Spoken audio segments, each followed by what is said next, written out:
ओम गुरुर्ब्रह्मा गुरुर्विष्णुर्गुरुर्देवो महेश्वरः गुरुः साक्षात् परब्रह्म तस्मै श्री गुरवे नमः। अज्ञानाञ्जाह्नवीतीर्थं विद्यातीर्थं विवेकिनां सर्वेषां सुखदं भारतीतीर्थमाश्रये। ఈ రోజు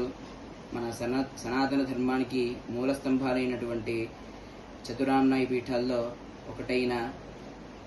దక్షిణామ్నాయ శ్రీ శృంగేరి శారదా పీఠం యొక్క పీఠాధీశ్వరులు మహాసన్నిధానం వారి వజ్రోత్సవ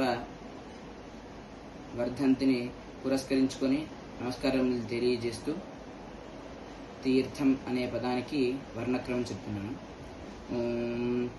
तीर्थमेव समानानां भवत्यपोष्ण्याति तीर्थं तकार ईकार रेफ पूर्वागम तकार थकार अकार नाद संज्ञिकमकाराः तीर्थं तकारानुदात्त ईकार रेफ पूर्वागम तकार थकारोदात्त अकार नाद संज्ञिकमकाराः तीर्थं अर्धमात्रिक तकार द्विमात्रिकानुदात्त ईकार अर्धमात्रिक विराम अणुमात्रिक रेफा अन्वर्धमात्रिक पूर्वागम तकार थकार एकमात्रिकोदात्त अकार अणुमात्रिक विराम द्विमात्रिक नाद संज्ञिक मकार द्विमात्रिक पद विरामाः तीर्थं परांगभूतार्धमात्रिक तकार द्विमात्रिकानुदात्त ईकार अर्धमात्रिक विराम पूर्वांगभूताणुमात्रिक रेफा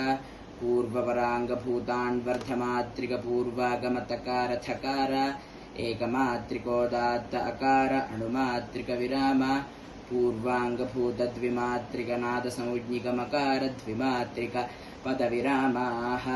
तीर्थं विवृतकण्ठोत्थित विवाराघोषाल्प प्राणाख्य बाह्य प्रयत्न सहित श्वासध्वनि जनिता उत्तरदन्तमूलाधो भागस्थान जिह्वाग्रकरण स्पृष्ट प्रयत्नार्थमात्रिक परांगभूता वायुदेवताक ब्राह्मण जाति प्रथम स्पर्श संज्ञिक तकार संवृतकण्ठोत्थित संवाराख्य बाह्य प्रयत्न सहित नादध्वनि जनिता तालुस्थानात्युपसंहृतोष्ठकल्प जिह्वा मध्यकर्ण विवृत प्रयत्न द्विमात्रिका अग्निदेवताक क्षत्रिय जाति तमो गुण सहित कनिष्ठांगुल्याद्य रेखान्यास योग्या शरीर क्रासैचित गलबिल विनिस्तृत मृदुध्वनिक शिखिरुत तुल्य शज्जस्वर हेतुभूता हृदयस्थानोत्पन्नानुदात्त स्वर गुणका अग्निदेवताक ब्राह्मण जाति दीर्घ संज्ञिक ईकार अर्धमात्रिक विराम संवृतकण्ठोत्थित संवार घोषाल्प प्राणाख्य बाह्य प्रयत्न सहित नादध्वनि जनिता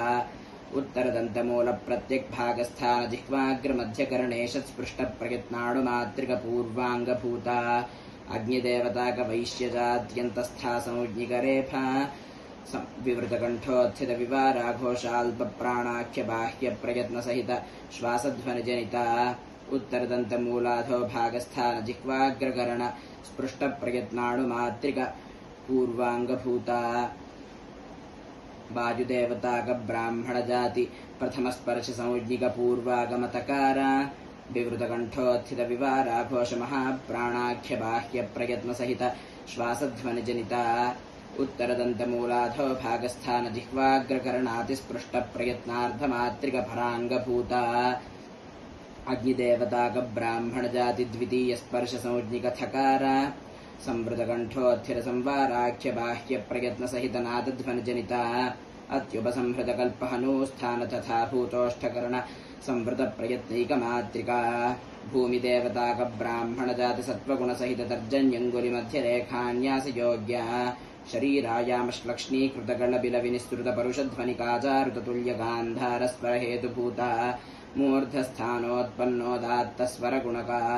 वायुदेवताक ब्राह्मण जाति ह्रस्व संज्ञिकाकार अणुमात्रिक विराम संवृतकण्ठोत्थित संवार घोषाल्प प्राणाख्य बाह्य प्रयत्न सहित नादध्वनि जनिता विवृतनासिकोत्तरोष्ठस्थानाधरोष्ठकर्ण स्पृष्ट प्रयत्न द्विमात्रिक पूर्वांगभूता सूर्यदेवताक वैश्य जाति नाद संज्ञिक मकार द्विमात्रिक पद विरामाः तीर्थं